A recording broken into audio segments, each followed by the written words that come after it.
Good evening and welcome to Monday night segment of the Horsefly Chronicles Radio with myself, Julia Siracusa, and Philip Siracusa. We are broadcasting live from the United Paranormal Radio Network on 105.3 FM from New Orleans. This evening's show is sponsored by Carnation, so we want to thank them for our sponsorship. And we have to do a few things in order to participate. Go over to the YouTube channel, UFO Paranormal Radio, and get into chat. Subscribe if you haven't. You can go into all of the United Public Radio Facebook stations, Twitch, SoundCloud, Podbean. You could also go into the UFO Undercover with Joe Montalto on Facebook as well. I can only respond to your comments on our YouTube channel on UFO Paranormal Radio. And if you have any questions for our guests, please ask. So tonight, guys, we have a really special guest, and we've been looking forward to speaking to him for a while. So please let's welcome Connor Biddle to the show. Connor is an American documentary filmmaker who's been making films since 2010 based on the paranormal. In 2012, he set out to film a documentary which he is known for, called Paranormal Encounters, a haunting at Farrer Elementary, which led him to film the series called Paranormal Encounters, in which he is the executive producer and co-host alongside with his fiancée, India Hopwood. He's also an author of his new book, Life with Paranormal Encounters, True Ghost Stories, and How an Award-Winning Show Was Created. You can find his book on Amazon.com and also catch his show on Amazon Prime Video. So please let's welcome Connor to the show. Welcome. Yay! Hey, thank you so much for having me. Thanks for coming on. Yeah, it's been a long time. Yes. Yeah, we were looking forward to you, and we had that hiccup down the road. It's interesting because one night, my wife and I, we like to watch movies, and then we just said, let's just try something different. Yeah. And then we're on Prime. Yes. And then we're going through hauntings and documentaries and all that good stuff. And we came across your show, and I got to be honest with you, I couldn't pause it. I had to keep watching it. Yeah.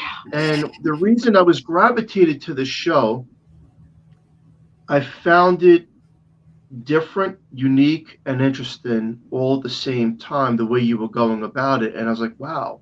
And then when that show ended, I was like to my wife, well, you know what? We have to watch another one. And then what do? We watch another one. So you did a great job. I mean, I got to give you a lot of credit, hands down.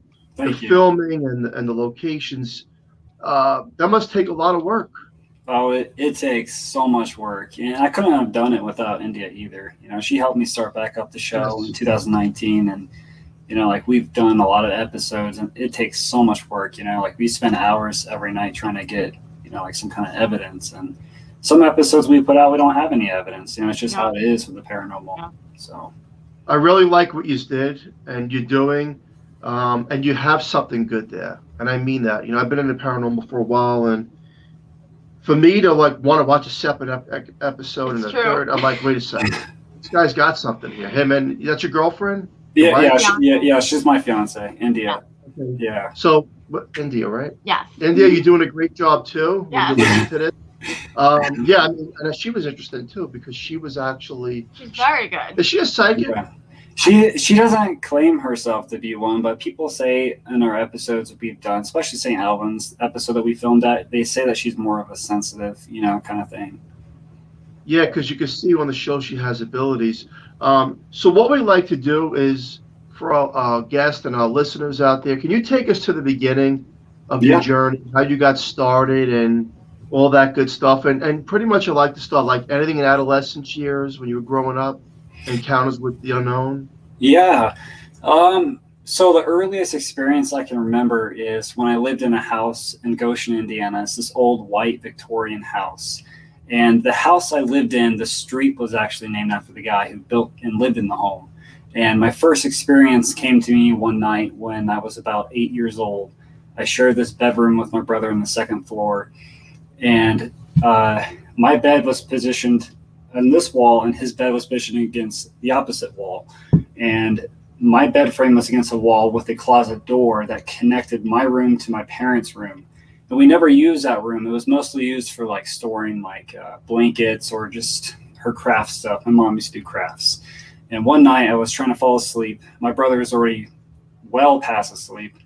And I'm staring across the room, and suddenly out of nowhere, there's no sound. This white anomaly comes from above my head, and it goes underneath and down underneath my brother's bed and disappears. No sound, no nothing. It freaked me out so bad. I got up and I ran down the stairs. And sorry, I thought my dog was coming in here. Down the stairs, told my mom, and my grandma always joked with me and told me that it was just angels playing.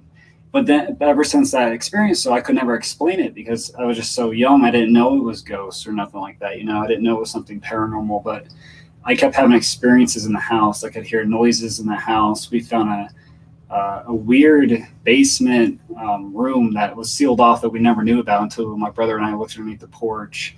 It was just a really creepy house, and then, I always had a love for the paranormal because my family was big on Halloween when I was growing up as a kid, and my mom would make these crafts, and I just loved Halloween. I was attracted to it. And then growing up, and then in high school, I hadn't had any paranormal experiences since I was a kid. And in high school, my friends, and I still loved horror stuff and stuff like that. My friends that I made in high school, I moved to this town called Bourbon, Indiana. It was my end of my junior year, beginning of my senior year. We all wanted to take a road trip down to Louisville, Kentucky. It was about a 4-hour drive. A couple of my friends and I went down there, and we were just thrill seekers, really. Like we lived in a small town where a lot of abandoned homes were, and we'd go there and just explore kind of thing. We thought Waverly Hills was the next cool thing to go to. So we decided to take a tour there, a night tour. And when I was taking a night tour there, I actually spoke to a ghost in the Shadow Man hallway and walked with this guy down this hallway. I captured pictures of like a dog. There was an experience, I guess this homeless guy and his dog, before the Waverly Hills property was owned by somebody, I guess, would run around on this property, and I guess maybe he perished there is what we were told. And I actually saw a dog in a picture in this waiting room underneath this piano, and I captured some EVPs I couldn't explain. And it just sparked my interest to go to film a documentary a few years later, and I filmed a documentary at the Farrar Elementary Schoolhouse. It just kind of took off, and I felt like I had a reason to be in the paranormal field because every place I went to, I just had experiences, and they were just so frequent that it just felt so unreal, because they would happen all the time, and I felt like I needed to document everything I was experiencing, which created the show Paranormal Encounters. That's interesting. So it starts at a young age, which I got to be honest with you, most of our guests, including myself and you as well, that you see an apparition, whether it's an orb or a light anomaly or something, and then it transpires into something else. Mm-hmm. And I would say that happens for a reason. Like you're like a lighthouse. They know, hey, you may be able to see us, and sure enough, you did. And filming, and you get into it, and that leads me to the question of, we've seen you with John Cushman, and the Octagon, I believe that was. Yeah, it was the Octagon Mansion. Yeah. Now I've heard a lot of things about this mansion. Talk about it. The Octagon Mansion. I've known John since the very beginning when I was filming the old show. I met him at the Glen Tavern, and he had moved across the country because we used to live in Las Vegas. He moved across the country to Virginia, and I moved over to South Carolina. And I found out that he was able to take ownership and manage this building called the Octagon Mansion of 585, he called it. And he invited me to go down there to go film because no one's been down there to film yet. And he had some experiences, I guess, with this doll and with the homeowners. And so I was interested. I talked India into it, and that was our first episode of Paranormal Encounters to bring back the show in 2019. We went there at the end of July, and we had absolutely insane experiences there. We thought the entire time somebody was squatting inside the Octagon Mansion because we had a rock get thrown at us. Yeah. And then not even 15 to 20 minutes later, we had a bolt get thrown down the stairs. And it was really weird because it was just one of those instances where you think somebody around you has to be faking stuff, especially when it's your first film you're doing again for the show. Because originally, I don't think we were really planning to do it as a show. We were just doing it as just a film, a documentary kind of thing.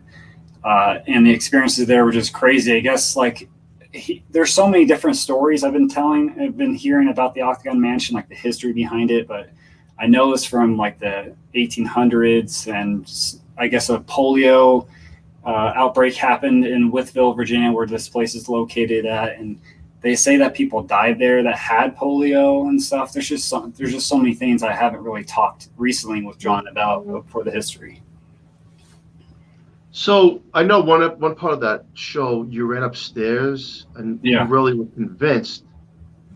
I think you said someone's going to call the cops. Yeah, that's when people thought, like, when they're watching it, they're thinking I'm talking to an actual ghost or something like that. But the reality is, the entire time we thought somebody was in this building, because when I was filming the hallway, I heard a creak on the staircase and the stairs. And I can't see the stairs because it's on the other side, so I could just see the back end of it creak. And I thought somebody was coming down the stairs because that rock just got thrown. It's so dark in there. We're using night vision cameras, so of course you can see it, but we can't see when we're looking up with our naked eye. So I thought somebody was in there because I've heard stories where people go paranormal investigating and they get attacked by some homeless guy or somebody that's doing something they shouldn't be doing in the building. Well, it's true. Yeah, so that's what my first thought was. I was fight or flight mode going on at that moment. Okay, so what was it at that mansion? What was it? Was it a girl? Was it a boy? Was it a demon? What was it? Honestly, I think it was just a curious spirit. I can't say for sure it was a little girl. We did have communication on the REM pod that India was asking questions, and we were able to narrow it down to being a girl. John had experiences with a girl there with the first time using a REM pod with the homeowners, previous homeowners, I mean.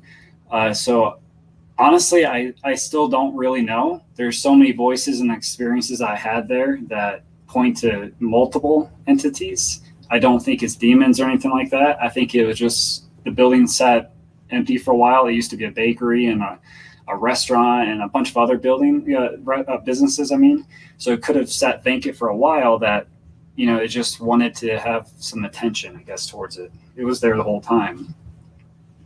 And after he's left there, did anything go home with anybody? Like any attachments? To be honest with you, I think we had something happen to us after we left there. I can't recall because it's been a long time since that episode.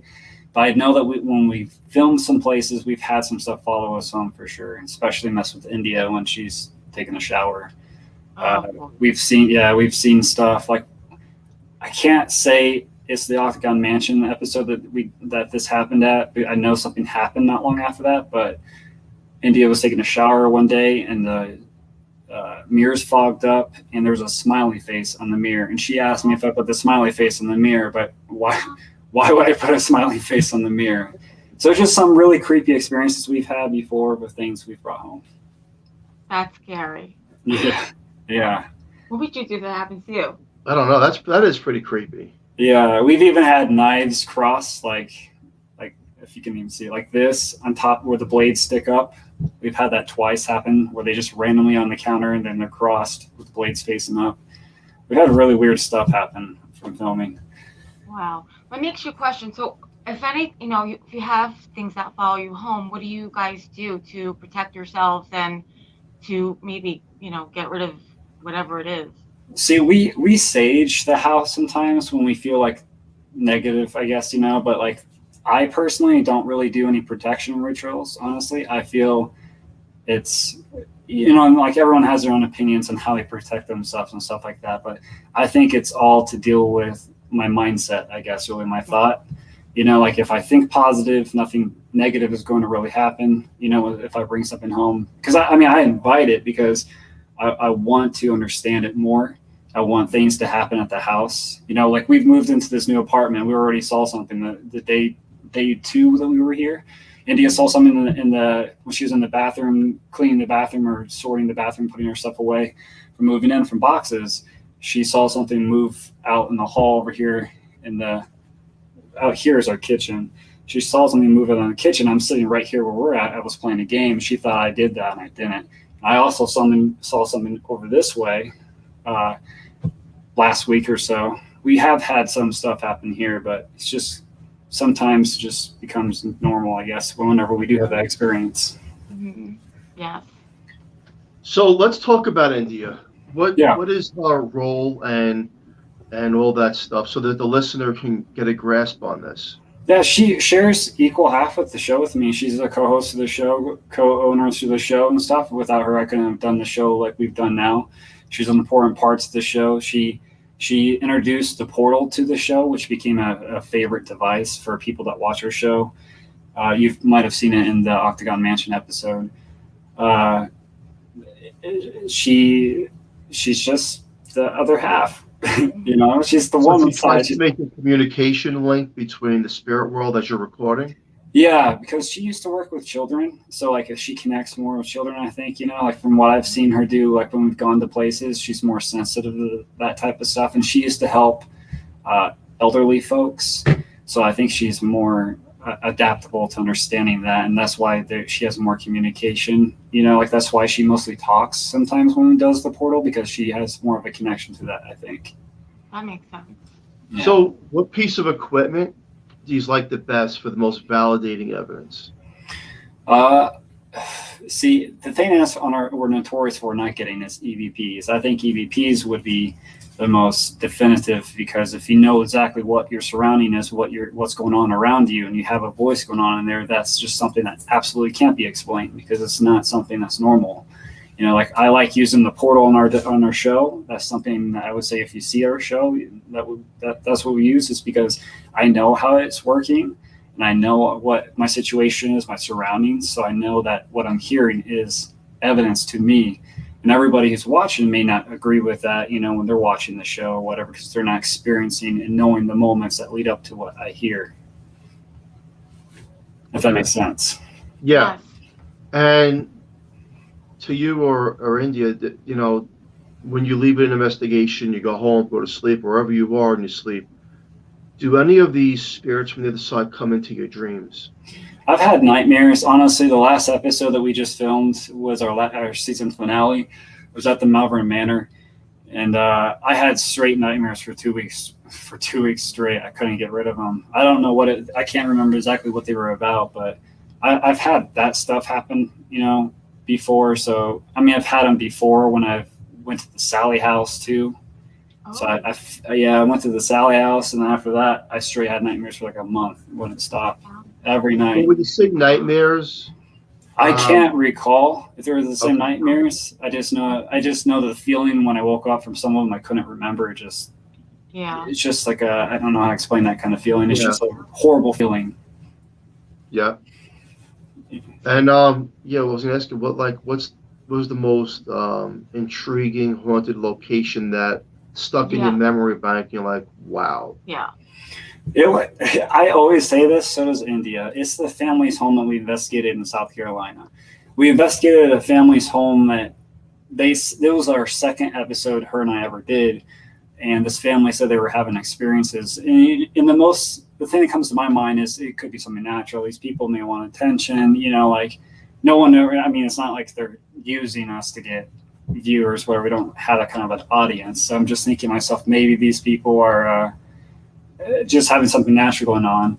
And when we went there, it was just nonstop crazy. The first time we ever went there, having experiences happens, having stuff move in the kitchen. We left a camera running in there with no one home, and something was in the house. And that's one thing that I can't get out of my mind, is because our favorite thing to do a lot at every location after that place was to leave a camera running overnight with no one in the building, period, and then just watch it and listen to it and see what we capture.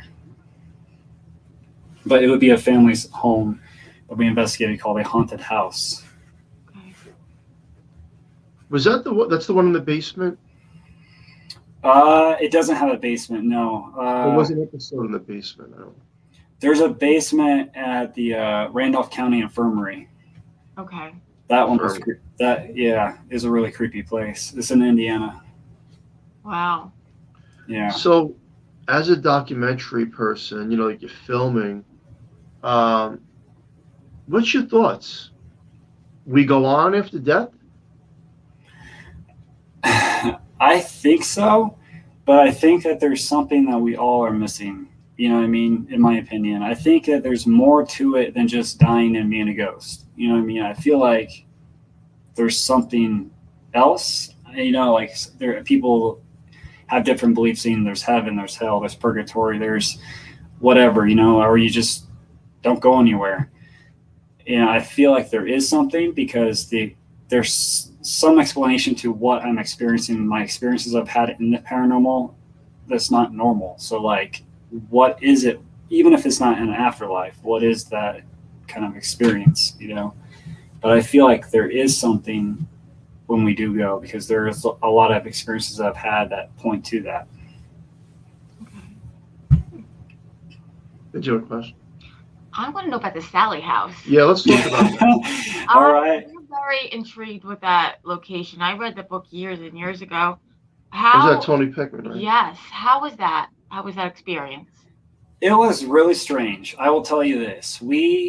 I used to do this with a person I used to know, and we were filming at the Sally House, and it was literally in the wintertime. It was the first week of January. No one was in this had been in this house, we were told, for weeks. So we were the first person to do this for the new year. And I know the cleaning person was in there not long, like 3 or 4 days before we went in there. And the first thing we walked in, we were hearing music. And when we first opened the door, and it was Beyonce, Single Ladies. It was just so strange. The radio was playing, and the person that we were that was caretaking the building at the time told us it could have been the cleaning ladies or cleaning people that were cleaning the home, but they weren't there days before that. So we found that really weird. And before filming, it's 2 floors. So when you first walk in, you can actually look up the stairs and see the upstairs. Well, I saw the upstairs light turn on by itself 2 times when we were there. We weren't even filming or anything like that. By itself, none of the other 2 guys I was with were near the light switch. So I had that experience. We also witnessed the bathroom door. It's kind of like a red, weird barn-looking door thing that actually opened by itself. We caught that opening by itself. The toys in the kids' room would light up and go off by themselves. It was a really weird experience. It was just it wasn't as active, to be honest with you, as I thought it was going to be. It wasn't it's not dark like I thought people were saying. It's just a very strange experience because lights and things just turn on by themselves.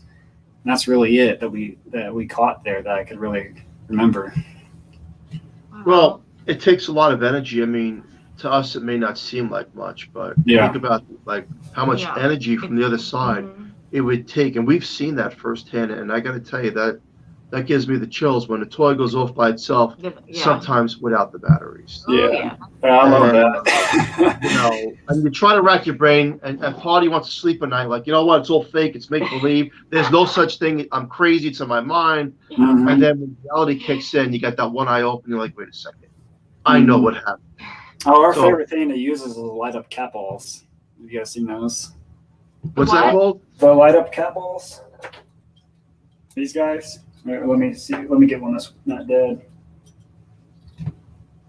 Oh yeah, I've seen this before. Where you set these still, and if they're motion activated, so you set these still, and if they go off, then it's possibly a spirit communication. We had that happen at a few places we went to. We had good luck. We had good luck with those cat balls. They're great tools. Yeah, I like those. They're like $1. Cheapest paranormal investigating equipment you'll buy. And there was what toy did we use? What was the name of that old toy? Remember, like back in the day, you press the lights. Oh my God! Light bright? I don't know. The listeners will know. I don't know if you're gonna know, but it's like a big toy, and it's like that. Like the lights will go off, and it's a really good piece. It's good with the. I kind of think I know. Is it like a clock-looking thing? Yes. Yeah, I think I don't know what it's called, but I know what you're talking about. Does it have like an arrow thing that goes around it or whatever? Yes. Yeah, I don't know what it's called, but yeah, I know what you're talking about. Yeah, I remember that. We used that a few times. Yeah, I mean, if the spirit wants to communicate, it's going to let you know. Yeah. You know, whether it's the light bulbs flickering, the door opening, Now, when you seen the light go on, you didn't see the switch go up or down. You just seen the light go on. Honestly, I was too stunned. I don't recall because I never witnessed the light just flicker on like that. I've had all kinds of weird experiences, but they're spread out throughout the years. But I didn't recall hearing or even seeing the light switch turn on. I didn't even know where the light switch was at the time when I first walked in because we hadn't even been upstairs yet. We just walked in, looked around the first floor and trying to figure out why the music was playing, see if anybody was in there. And then we went to the stairs. And as we looked up the stairs, the light went on. It was like, what? Wow. That's creepy. That's creepy, but I like it. It's cool. You know, I love that stuff. Do you feel anything when that happens through your body, like any kind of energy, static, electricity? I don't, to be honest with you. I know people report that they do, but I don't. I just get a rush of adrenaline, I guess, maybe, because it's just like, okay, now this is cool. Like I'm experiencing something finally that I know I can't explain. I'm having an experience. That's all I'm really thinking about, I guess. You know, I don't really feel energy or anything like that unless it's something really crazy that I'm not expecting. Then I just feel frightened, I guess. You know, like natural human instinct to feel frightened when something unexplained happens. Yeah. Now, when a door opens, do you see the door open, or you hear the door open, or you're too numb to recognize the door is opening? See, the door is in the kitchen, so it's on the other. So that I don't remember. That happened later on that night, but we saw the door. It didn't just fly open; it just slowly creaked open like that. So we actually watched it open up itself. So we were just so happened to be in the kitchen because we were shooting I call it kickoffs. It's where you're holding the camera and you're talking to the other person. You're filming your interaction and talking. And when we finished talking and we weren't filming, the door opened up in the bathroom because it's in the same area as the kitchen where the basement door is too. It's right next to that. You know, it sounds like parlor tricks. They say that the spirits, the other side, they call them parlor tricks, where they could do these incredible things. And sometimes you think you're looking straight ahead at a wall, but somehow they do this optical illusion to us where it just happens to manifest right in front of you. Mm-hmm. And then the brain can't conceive it that quick. You know, and that goes back to, we had Keith Linder on. Remember Keith Linder? Yes. And he's on numerous times, and he would say that the spray painting on the wall, whatever was painted on the wall, and then people try to debunk it, but the truth really is these things do happen. They can manifest their energy. Let's think about it. I mean, if a spirit could turn on a light, make a toy go off with no batteries, and open a door, well, what else could it do? I mean, let's think. Let's be realistic and put a smiley face on a mirror. Well, then obviously there's a lot of energy, and that energy can probably do a lot of things. Have you ever had your keys go missing? Oh yeah. Not my keys. I'd be pissed or I'd be upset if that happened, you know. But I don't recall anything I've ever had in this place paranormally or anything like that. You're lucky. But I'd be really upset if my keys went missing. The keys are the worst. I don't have another set.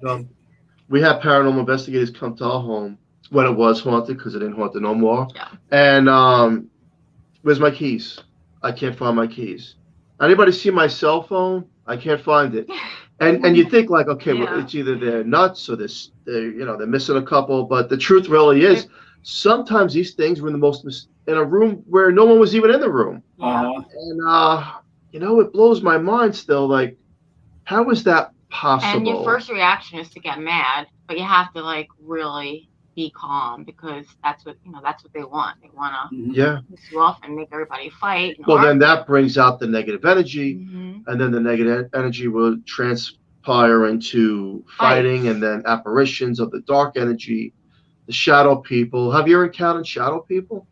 I've seen shadows in the corner of my eyes, but I haven't actually physically firsthand seen shadow figures or anything like that. I've seen them on my peripheral vision, but that's really about it. Talking about disappearing stuff, I do remember though, like when we going back to the Octagon Mansion, the bolt I talked about did disappear off of the banister and was thrown down the stairs. That is something that I can say that I have.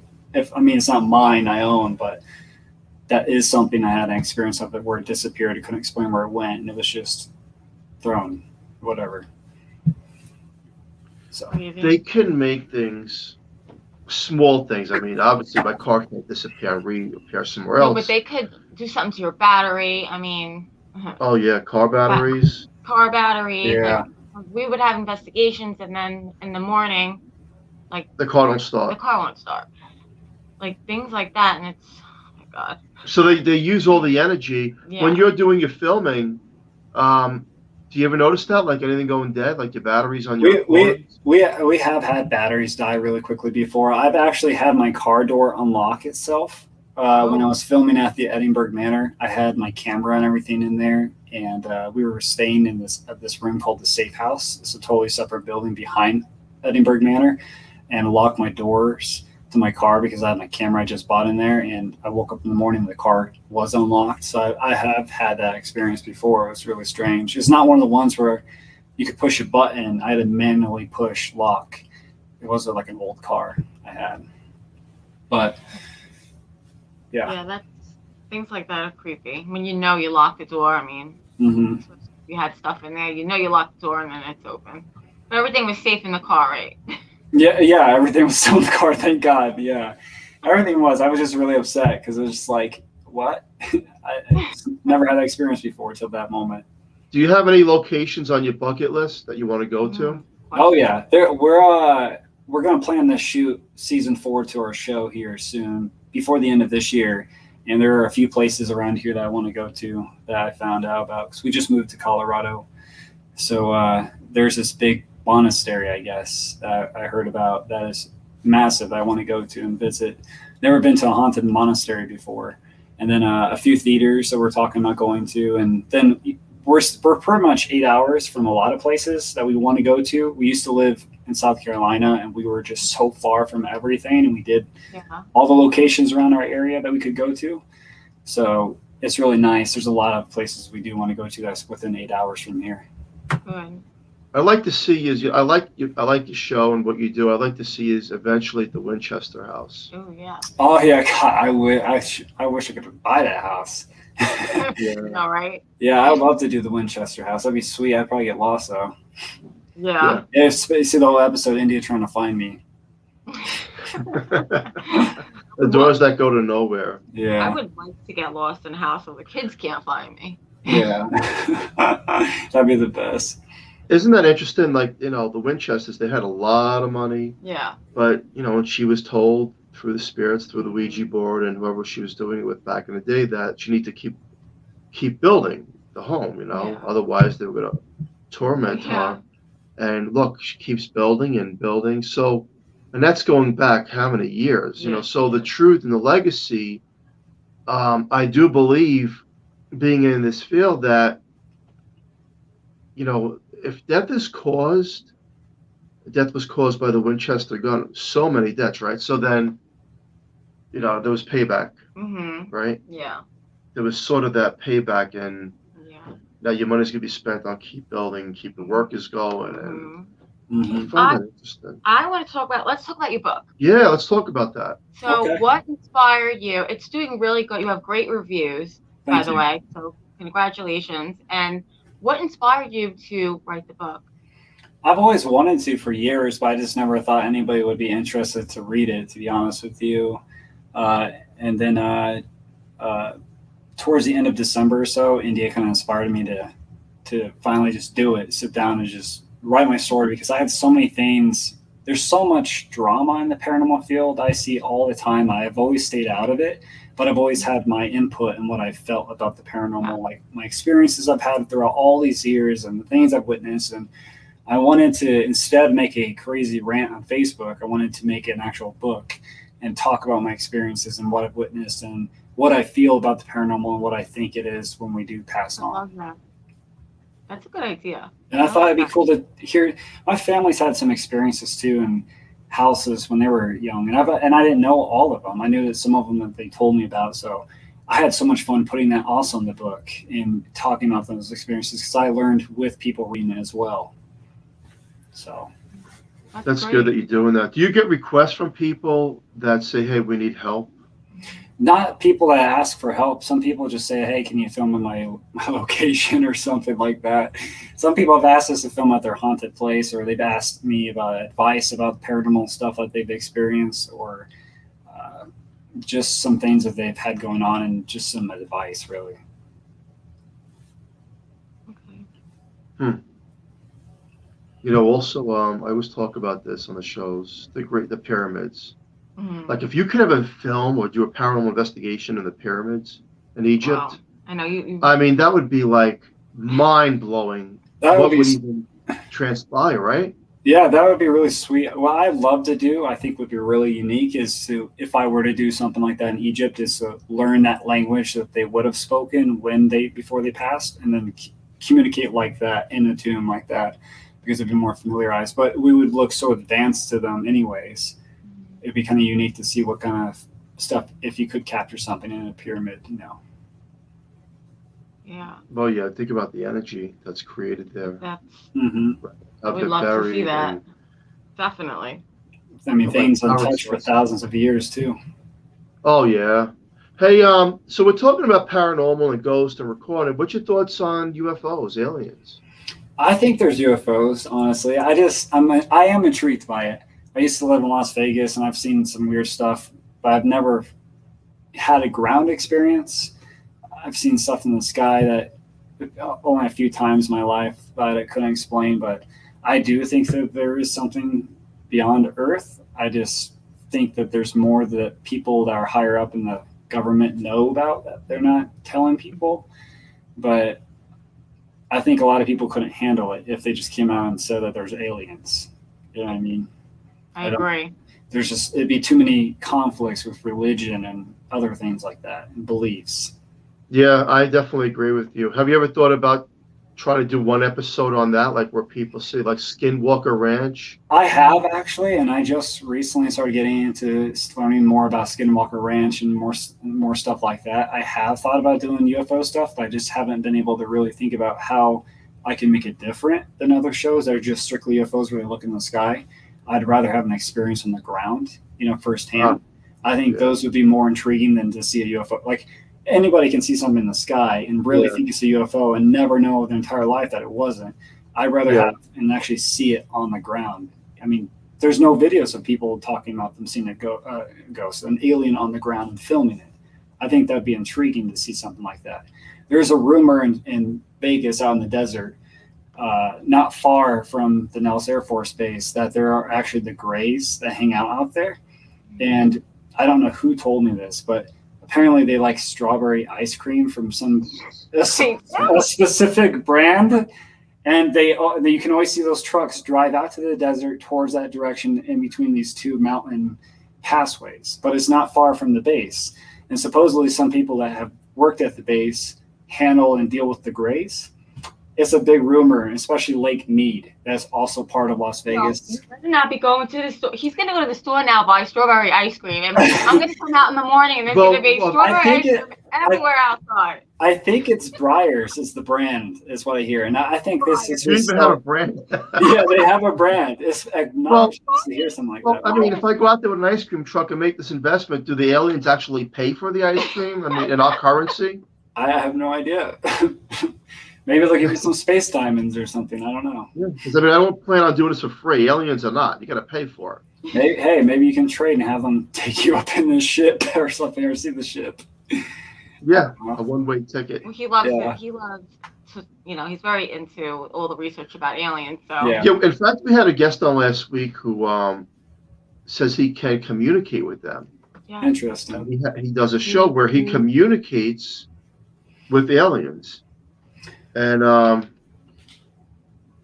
don't know.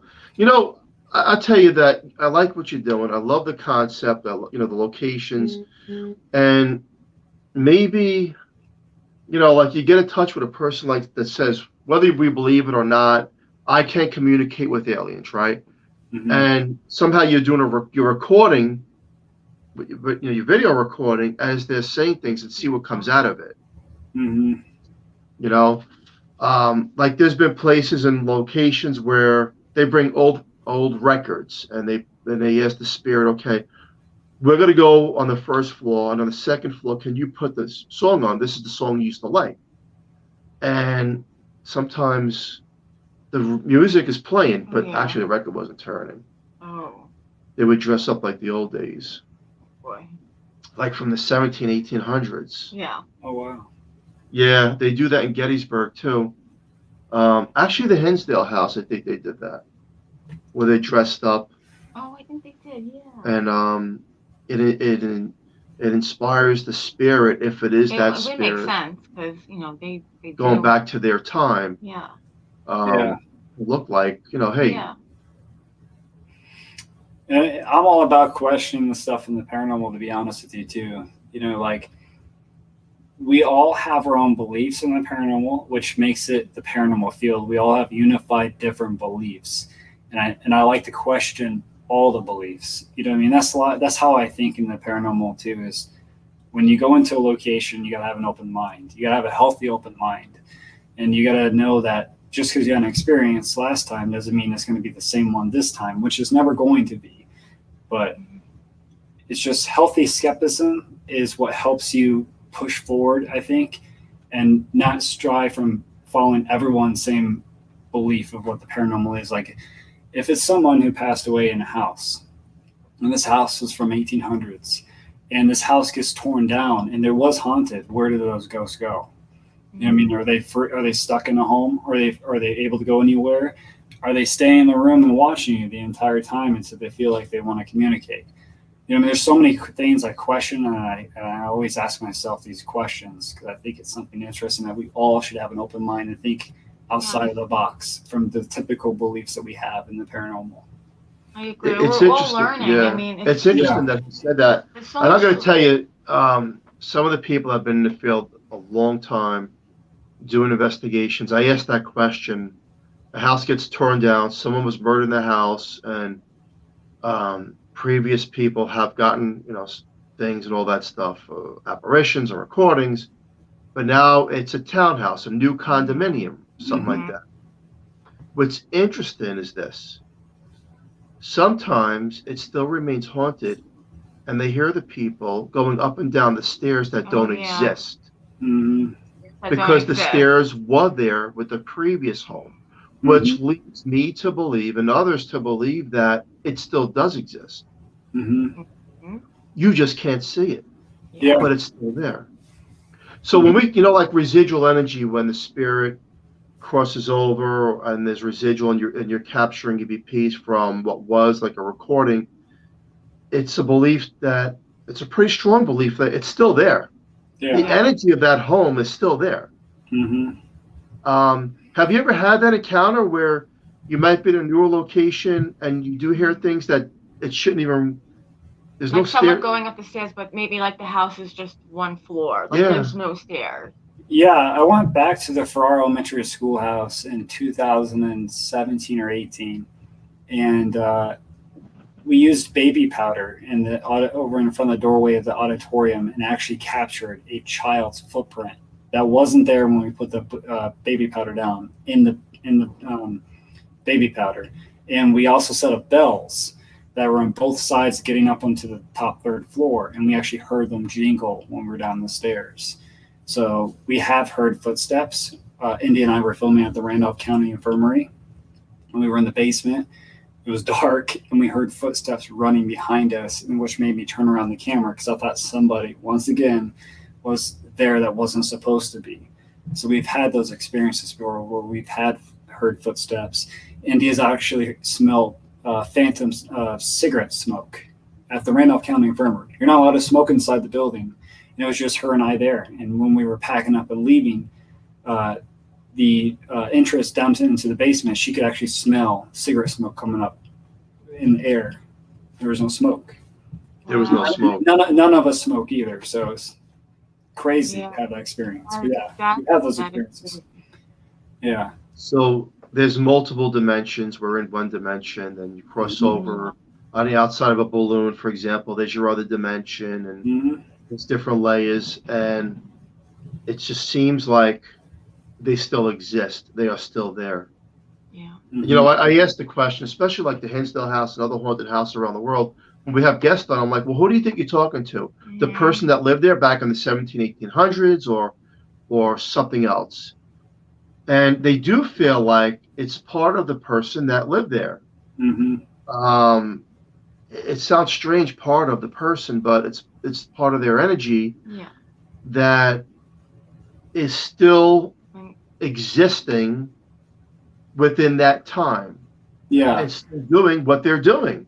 it makes sense. I mean, you look at a body, you know that person's dead. You know, when you're alive, you can see the energy in somebody because they're just there. So like when it does leave a body, how does it transfer? You know what I mean? A piece of it could be left behind from like something that had happened. That is a possibility in the paranormal field. It's really fascinating because you try to understand it and you can't, which makes it even more fascinating. You know what I mean? You try to understand how the process could work. We've talked to spirits, and again, I like to debunk, because look, if you're going to go for evidence, you want the truth because you have to sleep at night and know that I got the truth. This is real stuff here happening. Mm-hmm. And even sometimes we may think it's true, and Yeah. then someone else years later comes out and says, wait a second, there is a scientific explanation behind this, right? Mm-hmm.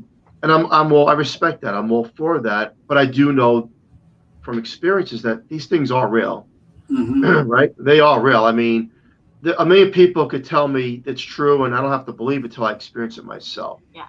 That's just how people are going to work too. People in this society in this day and age don't believe things unless they actually experience it. Because now anybody can fake a ghost on video. Yeah, like a 12-year-old can make a CGI look real. You know what I mean? Like, it's just we have so much technology in our hands. It makes it hard for people that know about what people can do to believe it, and that's why it's always best to just not worry about proving it to people, because the people that are meant to understand it can actually experience it and will experience it.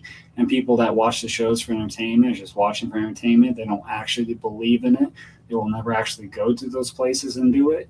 You got nothing to lose when you sleep at night, knowing that I experienced something I know I for sure cannot explain, and no one's going to believe it, and that's okay. That's just what you got to tell yourself. Yeah, it's not their time, right? That's what we always say. What I always say is that, I used to get into arguments years ago. Oh, it's true. No, it's not true. Oh, and I says to myself, after really being in the field and understanding this, they're not meant to understand or believe it in this life journey that we're on right now. Yeah. Maybe in another journey, it's their time and their calling. Mm-hmm. And now I just say, okay, you know what? That's fair enough. If you don't believe it, I understand. Don't criticize people that do investigate and believe it, because they really are having experiences, and maybe it's not your time. It's not my time to be an astronaut or a doctor. And it's not your time to encounter supernatural activity from the other side, and that's okay. And I think it also depends on how someone's raised. I think as well has a huge factor into how you experience the paranormal, because some people that grow up having everything, there's no sensitivity to them. You know what I mean? They just are so used to being given things. And this could be totally irrelevant to some people, but I think people that are sensitive are because people that have had traumatic experiences in their life that have made them more susceptible to experiencing something that's paranormal, because they're more aware of the world around them instead of seeing everything given to them. They're experiencing things from the outside perspective. So they can actually experience more paranormal experiences than those that are closed-minded, because people have everything are closed-minded. They have nothing that they're looking for getting or striving for, because they have never had a tragic thing happen to them to make them sensitive to something like that. That's true. If that makes sense. That you nailed that right on the head. That's definitely extremely true. Hey, have you ever had deja vu? I actually has been telling India for the past few days I've been having deja vu. Like, even at work, I just started a new job and I'm feeling like I experienced this before. And I was taking a shower the other day, and I was like experiencing the feeling like I just already saw this. I've already been here before. I've had deja vu. It kind of gets annoying because I've had it quite a bit lately at this new place, but I've had it. Yes. Well, just talk about that for a second. So what exactly are you feeling? Because I get it. What are you feeling? I feel like I've seen this. I've been in the situation before, and I'm trying to figure out why. Like they say too, that deja vu is something that you've had an experience on that is making you think you've experienced it before. In a way, is tricking myself. And I mean, I've never been here before, and I'm feeling like I've been in the situation. Like I'm taking a shower, and I'm in this moment. I wake up, and I'm like experiencing this moment again. And then I go to work and I'm having the same experience. Like I know I just had this experience. Why do I feel like I'm having this again? You know, like am I in the past, but I felt like I saw the future? You know what I mean? Like I can't explain it. I've had that experience, just really odd because it feels like you've been in the situation before. That's happened to me quite a few times in my life, and I'm like, I'm at a standstill. I'm, wait a second. Mm-hmm. I've been here, and there's a smell, like a scent coming, and it's a good feeling. Yeah. And it's a feeling of, wait a second, I just can't put my finger on it, but Yeah. I've been here and I've done this already. Yeah. And then it makes you think. And it's like, yeah. In fact, it's funny he said the shower because it happened to me last week in the shower.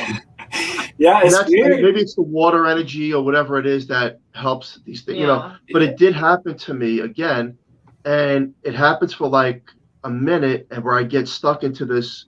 I've done this, not the shower already. I've been in this fragment of time, already, but on a different level. Yeah. That's how I feel, like on a different level of energy, whether it's a higher vibration. I felt like I've done this already. Yeah, it makes me feel paranoid because it's like, why do I feel this way? You know, I mean, I've had it so many times since I've been here. I've only been at this new place 2 weeks, over 2 weeks, and I've already had it like 3 or 4 times already happen to me, and it's just kind of like strange because obviously it could never have happened before because I'm in the present moment, but it feels like it has happened before. Like, what if my life is repeating itself again, and this is just an alternative reality I've woken up to? You know? Like we're living in the Matrix. Yeah, simulation, red pill or blue pill. Oh, man. Hey, sleep paralysis. Have you ever experienced that? Thank God, no. I've never had that. India, I think, has had that experience before where she's seen stuff floating above her in the bed when we were sleeping a couple times a night, but I've never had that. I think I'd panic. I think I'd induce myself an anxiety attack and just have a heart attack experiencing it. Yeah, that's pretty creepy stuff. So with your shows and all that, and now you got your book out, doing it in India. So what do you want the future to be like? You got a great show, you got a good book, but what do you want the future to be like? Are you trying to say, hey, if there's more to come because this is real and true, and you know, where do you want to go? Do you want it to be like a motion picture of this is all my work? You know, that's a good question. I never really thought about that. I just do it. You know what I mean? I just don't think about, hey, do I want to be, you know, and I'm never had this intention right now to say, hey, I want to be a famous person in the paranormal field or anything like that. It's just pick up a camera, I go experience stuff, and that's it. I've always had that thing where I have to film everything because I saw a little girl years ago. And ever since then, no matter what haunted place I go to, I have a camera with me because I want to document everything and show people this is what it is I'm experiencing. Because there's so many shows that only show evidence. And that's what everyone is so used to. So that's why when they see shows that don't have it, they think it's boring or there's garbage. But that's the reality of paranormal investigating. We've gone to places, experienced nothing, couldn't make them into episodes. And that's why we don't have episodes all the time, because we don't say this little noise in this recorder is paranormal, because it has to be clear for me to say it's paranormal. I'm not going to say it sounds like a scruffle from my jacket and say it's paranormal. Like, I will never mislead the audience. I'm always going to show them what we experience, what we think it is. And that's why we don't ever always tag all this stuff on our portal sessions from the responses that come through, is because I don't want to tell people what is coming through. I know what I heard when I was in the moment, but somebody else may interpret something different or hear something different, or I could be totally wrong. So it's just, our show is always going to be about honesty, and that's what I want it to be moving forward to, is even if India and I ever stop doing the show and somebody else picks it up, you know, like the lantern, so to speak, the show is going to be the self that is going to have the name to itself, not myself, not India, not anybody else who would be in the show. It's about the integrity and showing people what is that we experience as paranormal investigators and paranormal enthusiasts in places and things that we can't explain. Even if there's places where we get nothing, it's just the history is fascinating. The location is beautiful. Like not everybody in the world can get to go to some locations. And if I get that experience, I want to show people that can't, so they can watch and feel like they're along with it. So they feel like those people that can't do paranormal investigations are too scared to, or have different beliefs about it, can watch and feel like they're actually in there experiencing it with me in India. I like that. You're doing a great job, both of Well, that's you. the show we watched. We like that show with the trailer, the kids in the trailer there. I think he was on the show. The kids, they travel and they go in the trailer. Oh, he's talking about Destination Fear, Dakota. Oh, yeah. Yeah. They go in the trailer, and it's like different. it's kind of like I like it because it's kind of like going on an adventure, and you don't know what they're going to encounter. Yeah. It's kind of like your show too, in a way where you don't know, you're behind the counter, but you really don't know what you're going to encounter. Yeah. You don't know the voice that's going to come on, or the apparition, or what's going to be in front of you. And I mean, sure, I'd love to capture a ghost on camera, but I know that's never going to happen. Yeah, I mean, everything that happens in the paranormal is going to happen because it knows it's going to happen. True. Before it ever happens. They're on their own time. They're not on our time. Like you said, you're not gonna always capture every single little thing. I have yet to see like the true, like I've seen a lot of pictures of shadows, but to see the true manifestation of a spirit. Now there is one, I don't know if it's real or not, because like he said, there's so much fake stuff out there. The Amityville horror case, when the little kid's on the staircase. Oh yeah. And that's been floating around for so many years. Oh yeah. As a film person, do you think that's what that did? To be honest with you, I don't know, because I don't have enough information. I know about the Amityville horror and everything. I've watched documentaries, watched about Ella Rain Warren's experiences there, and I can't say that it's fake or it's real, because I saw a ghost. Now, if I tell somebody I saw a ghost, they'll think, okay, just like everybody else who tells you the same experiences. They're so common. Those photos, they could be staged, but you got to look at the background. Is this guy knowledgeable? Did he know someone that was knowledgeable enough to make this kind of photo up? If this is an authentic photo, it's like one of the most definitive photos I've seen, because it's creepy, and I would never go in that place for sure. Have you seen the photo that I'm talking about? You're talking about the kid with the glowing eyes? Yes. On the banister. Yep, that's what I'm talking about. Yep. I think that's going back to the 80s, that picture, right? Yeah, I mean, they didn't have Photoshop and technology like we do now. They didn't have no cell phone, you know what I mean? So, like, he'd have to be knowledgeable in faking things. Like, did he have Halloween props? Is that a Halloween prop? And he had a glowing light in there. I mean, what is his camera settings? What camera did he use? Did he try to take another snap right after that same exact photo? Or did he try to replicate it? Is it something that is in the room that's making it look like that? There's so many things that could have happened that I don't know the information to. So I can't make a speculation in saying that it's fake or real or not. But if it is real, that is one of the craziest photos I have seen. Yeah, me too. I mean, that photo just sticks in your mind, and it's like, is that real? But that's some capture. Okay, so we're at the end of the show. Where can people find you? All that good stuff. Let's talk about it. Yeah, people can watch our show. We have 16, 17 episodes of our show on YouTube, youtube.com/paranormal encounters. They can watch all that, live streams, extra videos they want to that we put on there. You can also watch our show on Amazon Prime. We have our 3 seasons up there right now. And if you guys are interested in checking out the book, Paranormal Encounters. Can you hold it up to the camera a little bit closer? Great. This, if I can figure out what my finger is, this little girl right here has a huge reason to why I believe in the paranormal. So that's on Amazon, Barnes & Nobles, Walmart. Right. It's on quite a few places you can pick up the book. There's also an audio version and a Kindle version. The audio version is read by Josh Hurd, who currently runs the Malvern Manor that we last filmed at. So he did an excellent job, and it was really creepy to hear him read my book. I didn't know that. That's great. Yeah. Wow. So Well, thank you so Thank much you. for coming on Horsefly Chronicles Radio.